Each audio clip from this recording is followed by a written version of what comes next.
Please welcome Professor Fior.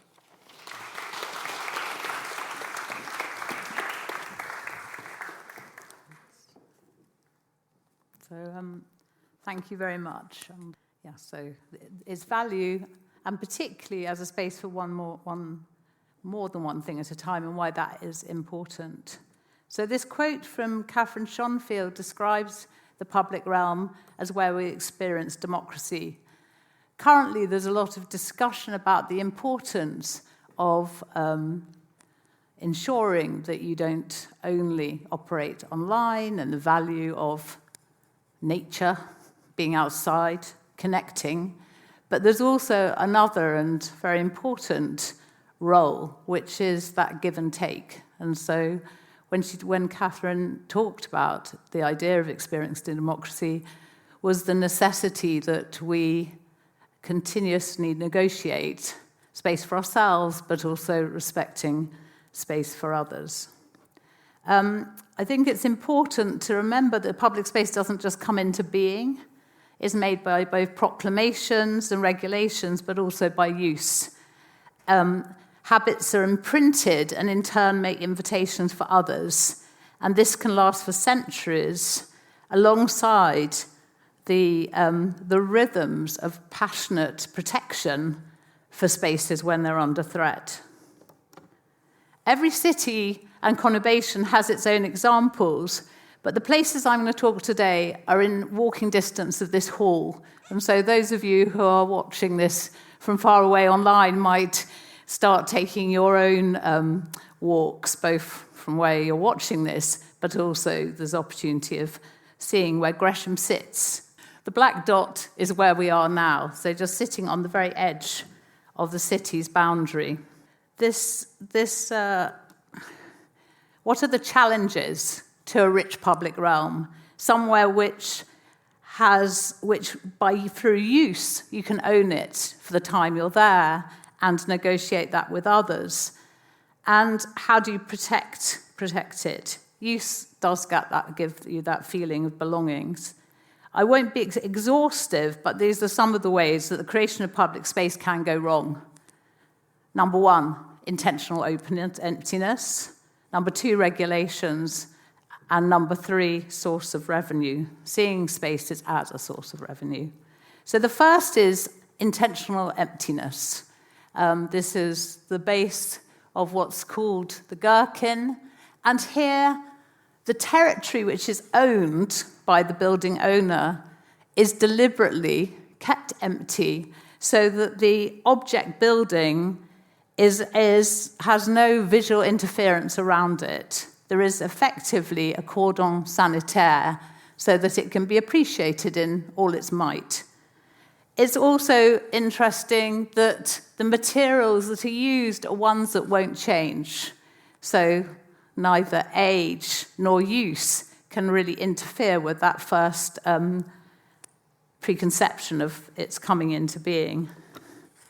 The second is regulations. So this particular space on the edge of the city can be unpacked. There's regulations about light, that those windows should be kept clear of any disruption, regulations about setting back, regulations about fire. There's also, in this case, this single board which tells us that the Boar's Head Playhouse lies under here. So a huge archaeological dig took place, and then it was filled and preserved for later. And in the name of public benefit is a requirement to tell us all about what is there and what is hidden.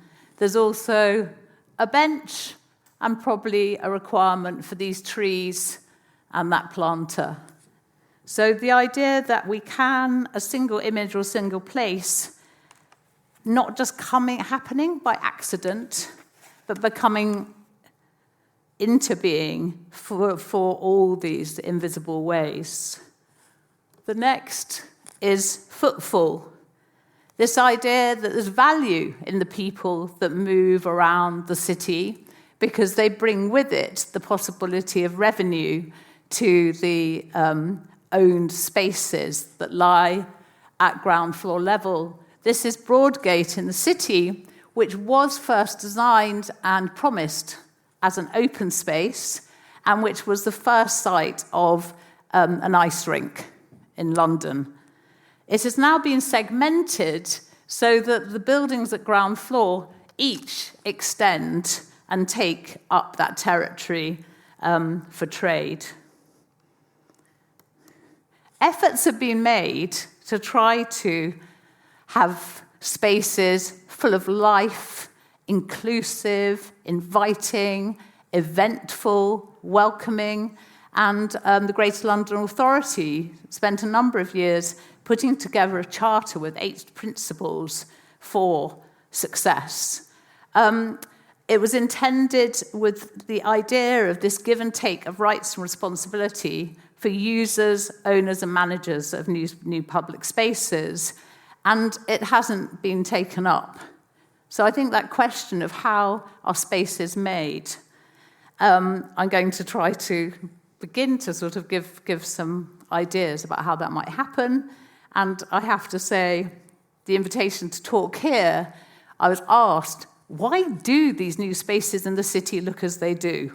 That was kind of my brief, and I think that's what I've attempted to begin to suggest, that there's reasons why they look like they do look.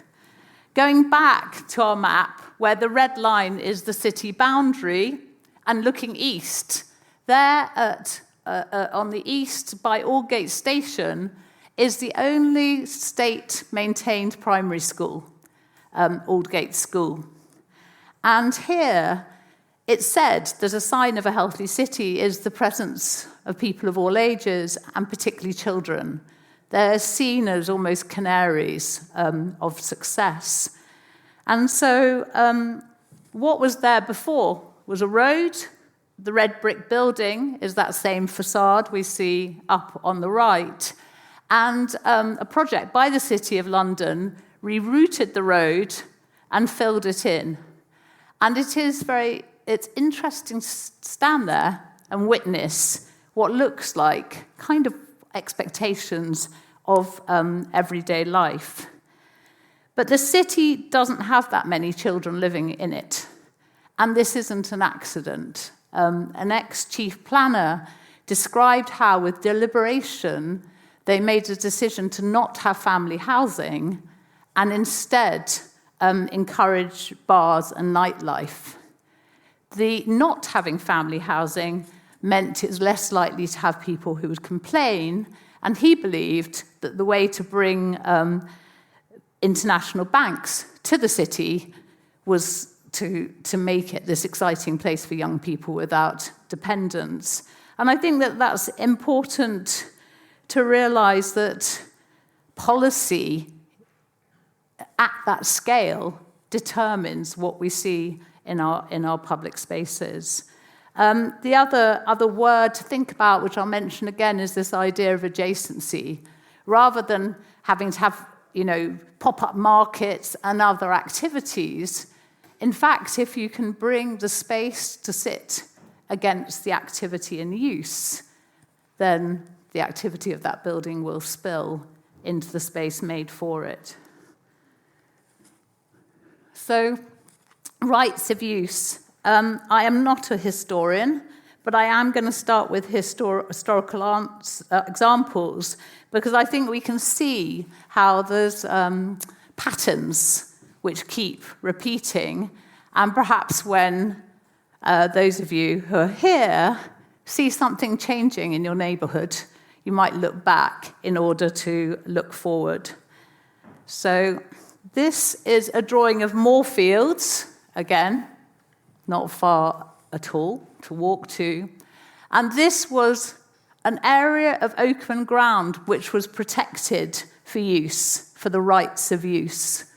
So here you can see some of the activities that were afforded: washing and drying clothes, pastimes such as archery, pasture, and what we can see is this sort of coexistence in places a fence has been put up, so maybe that cow doesn't walk over your sheets, but things come pretty close. And I think what is relevant, the thing which is continuous, is the right to move around them. So you see the path crisscrossing these various different activities.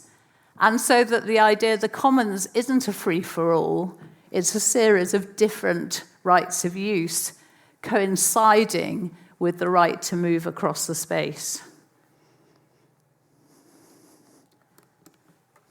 And then I'm just going to go for some other examples of this. So habits can create the circumstances. Here, a fence protects a statue, but the fence is also a climbing structure, and it's a leaner for what looks like a series of both unrelated and unconcerned adults to relax. And so there's a sense of patterns of previous use, perhaps those adults once climbed over that fence, that this same prop can have multiple meanings to whoever's using it without it seen as problematic. So the fence, in a sense, is inscribed with permissions from uses that happened before by others. Civic buildings need to perform, and so they need some space in front of it. This is Hackney Town Hall, where we have been commissioned to invest in this space without changing its possibilities. So this is a single photograph, not a montage, where a wedding's happening at the same time as protest. So an encampment, and as he spoke, the guests were completely unconcerned that these two things were co-opting the space. And in a sense, this is a very good example of Catherine Schonfield's public spaces where we experience democracy. Buildings have their part to play. So they have their part to play in closing down spaces, but also allowing it to sing.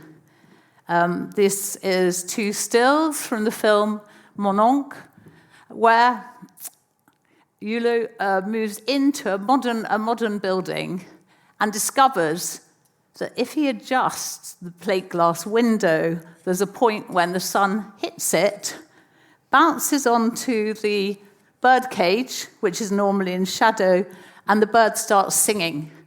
And if we can think about that sequence of events, of buildings opening up and being generous with their setting, and in turn creating a third space, I think it would be a useful start. This is the National Gallery, flanking Trafalgar Square.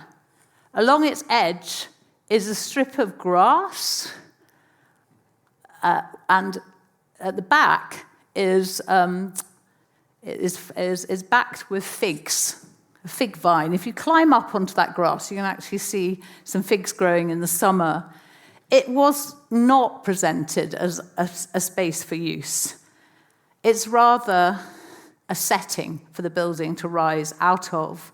But in the pandemic, something unusual happened. During the first and second hot summers, Londoners started taking over, getting to enjoy the centre of the city, and the grass became a place to sunbathe for all different ages and reasons.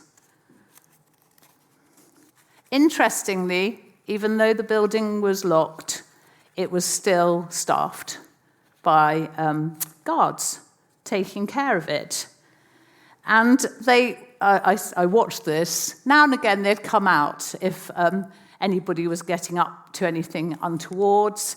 And the young skateboarders were sort of just gently nudged away from grinding the facade. But those same skateboarders said this is where they chose to come to learn to skateboard, over the South Bank.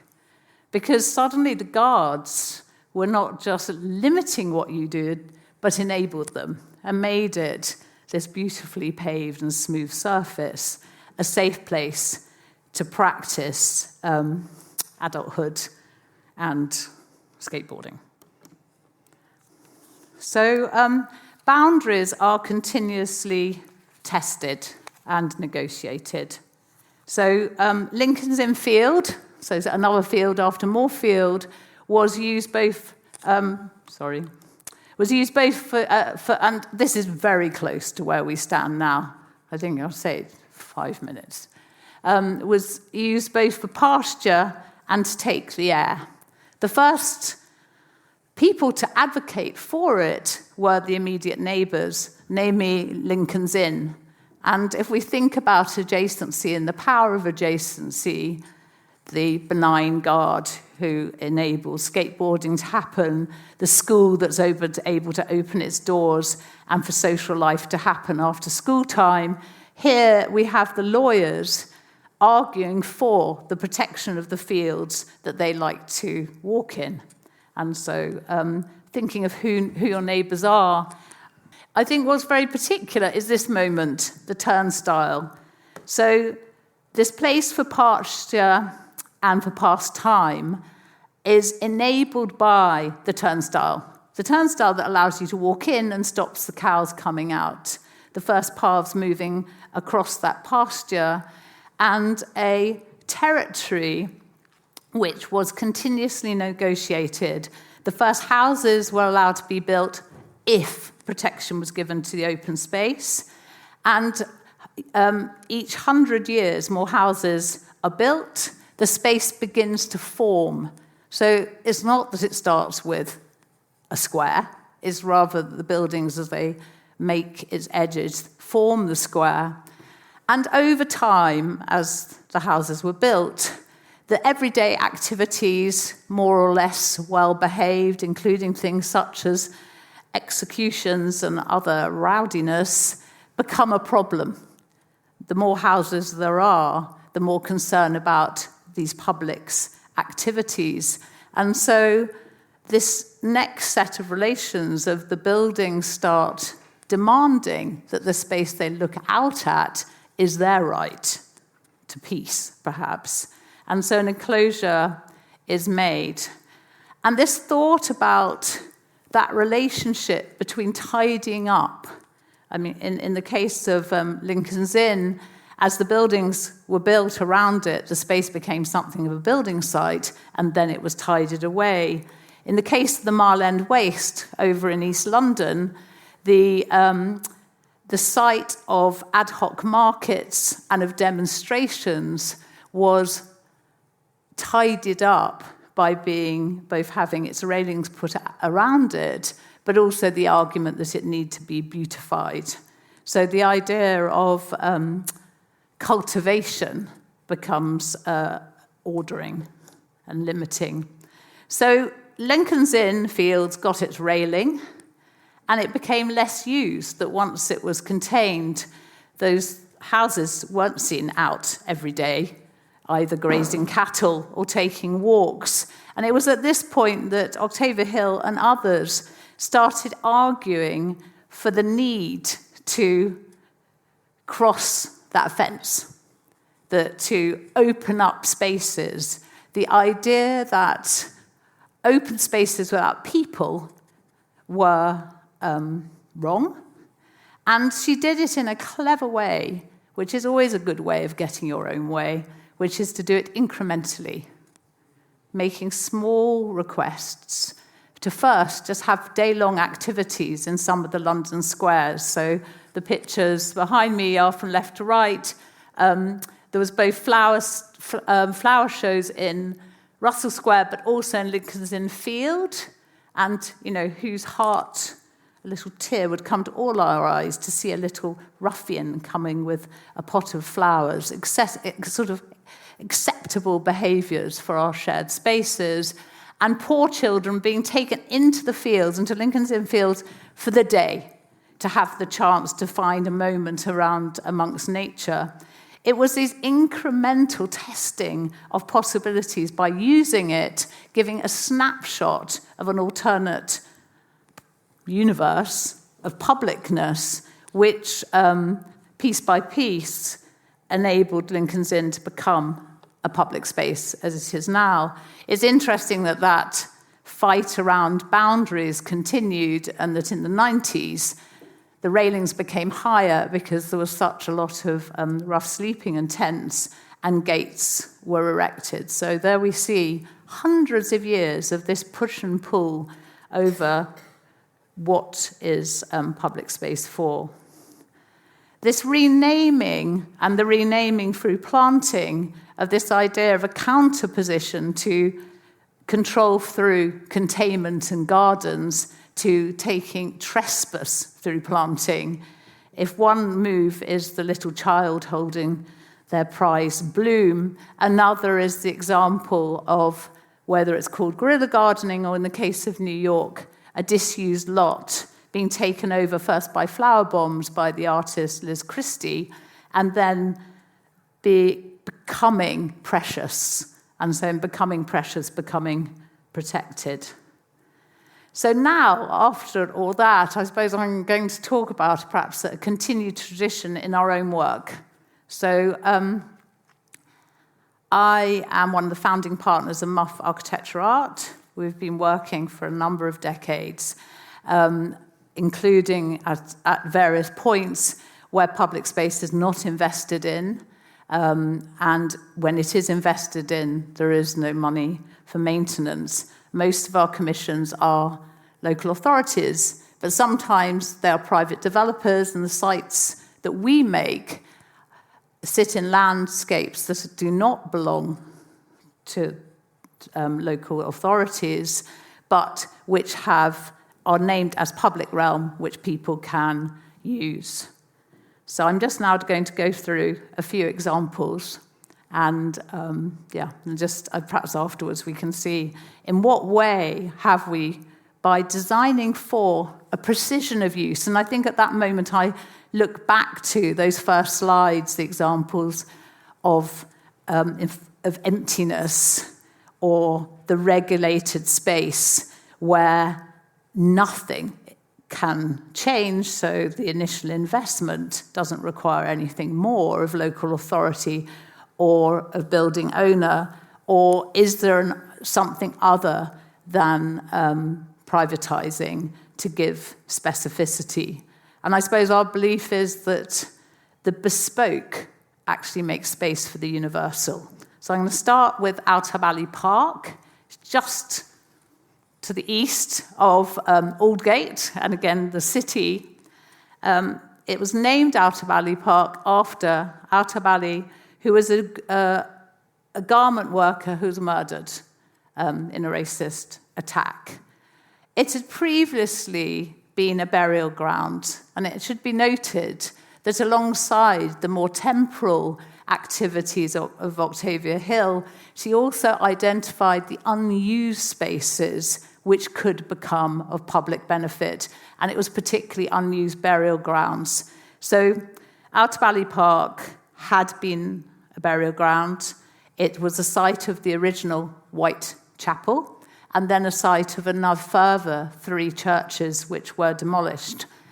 We started our research in public with an archaeological dig, which 750 members of the public, including children, came to work with Museum of London archaeologists to find the evidence of those previous churches on the site.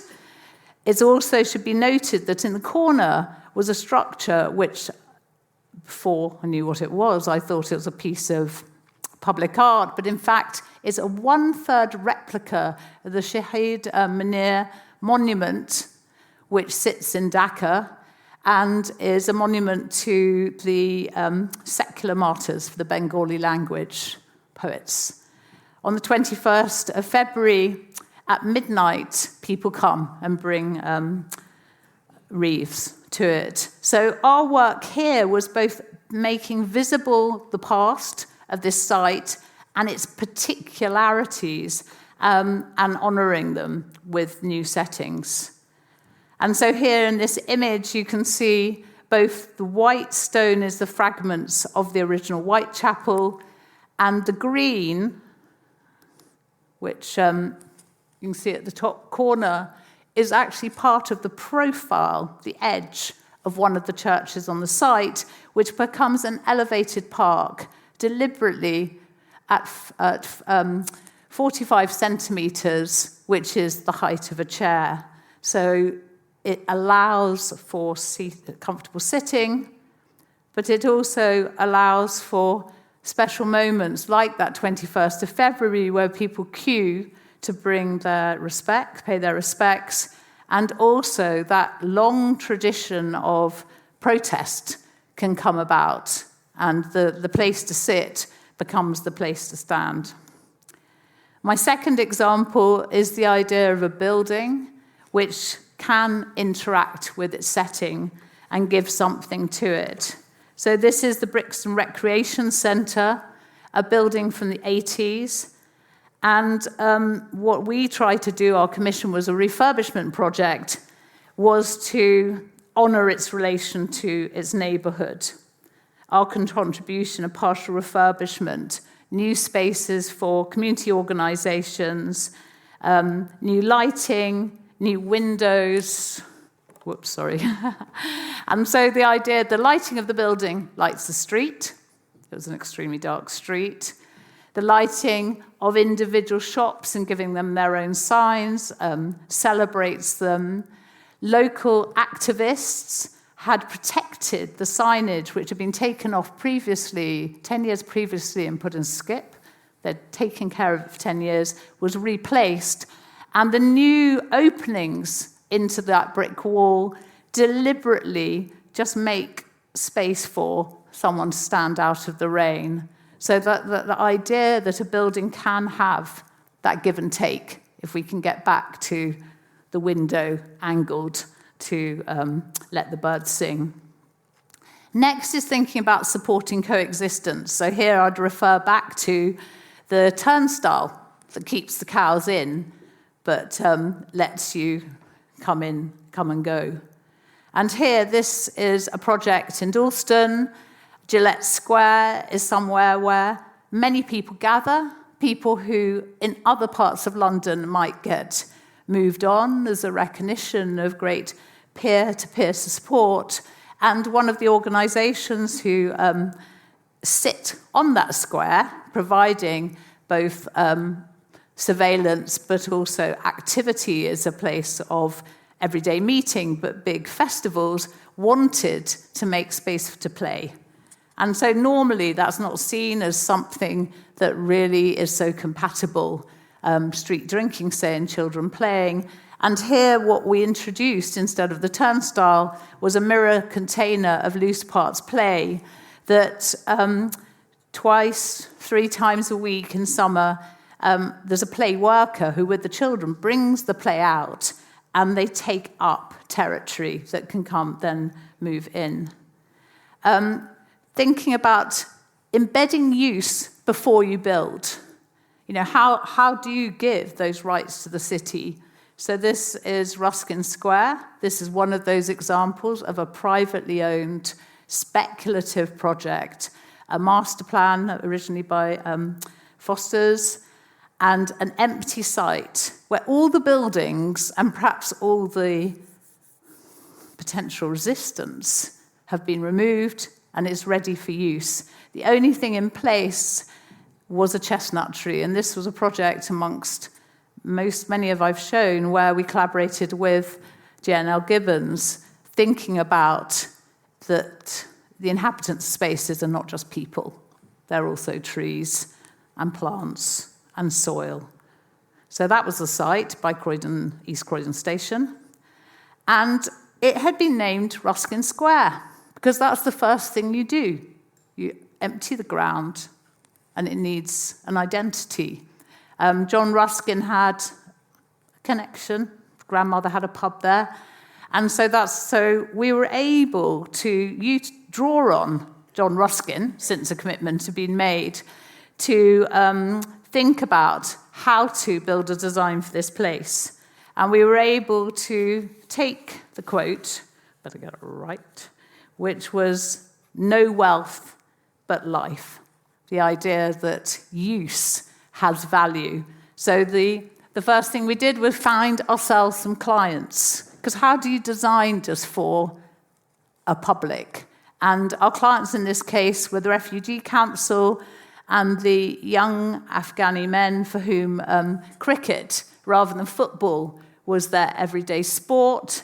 And so cricket practice nets were placed alongside a path that now we see it. It's like it sort of remind us of some of those paths crisscrossing Moorfields and Lincoln's Inn Fields, which allowed this derelict site to be moved through safely. So people stuck to the path, and then there were these openings and cricket. And what it meant was we were able, working closely with our clients, Stanhope Schroeder, to build the public spaces first so that they started getting used. The buildings came second. And with a series of spaces which can unpack references to Ruskin, of making places to be alone and together, to be explicit of who's welcome, a child-sized seat by a bench, but also places appropriate for young people to hang out with that degree of safety, because it's young people often who feel most vulnerable, even if a group of them are seen as a threat, to take advantage in the best possible way, to take advantage over exploitation of the sense of security that this quite controlled space gives. Just two more examples till I finish. Next is making claims. So how do you have shared spaces when there isn't much available? In the case of King's Crescent, this is an estate in London where part of it was demolished, and for many years were left the mountain of debris. Finally, things stacked up, and it was possible to build new buildings. In the middle, which was the territory which had been demolished, where there'd been a tower block, in the centre of those existing, was introduced a new street, which made a link to the park. The new build happened in two stages. In the first stage, all the flats had private courtyards, and there was no means to move between them. So unless you had a friend in another block, you never got to see it. And it was true that the space within the social housing was the smallest, bringing our ambition to create shared spaces. We were able to invest in that new street itself as not only a play street, but also a place for adults to hang out. The possibility of, when home life is just too much, there's somewhere to step out to. And so making claim through use and through the prompts to use for that as a shared resource. When we first started, there was a lot of anxiety about introducing play so close to people's front doors. When we were finished, people said, well, that's not where the swings. So I think this idea by, again, the value of new habits and how that can actually address anxiety about change and what might happen next. And if anybody wants to visit, that's King's Crescent, opposite Clissold Park, where there's a bench placed to lounge and catch afternoon sun, as well as a hammock that will support any adult. And lastly, I mentioned trees and the way that much has been said, including an earlier lecture this month, of the idea of what trees and landscape give in terms of how they perform for air quality or urban cooling, but perhaps another take is, what do trees need? And in this project with Adam Kahn Architects and Jen R. Gibbons, we started by drawing the root zones of the trees and pulling the buildings back so that there was a new give and take where the trees, which had been there for up to 200 years, mark a new edge. The buildings inflect and in turn create these shared courtyards, which are communal spaces.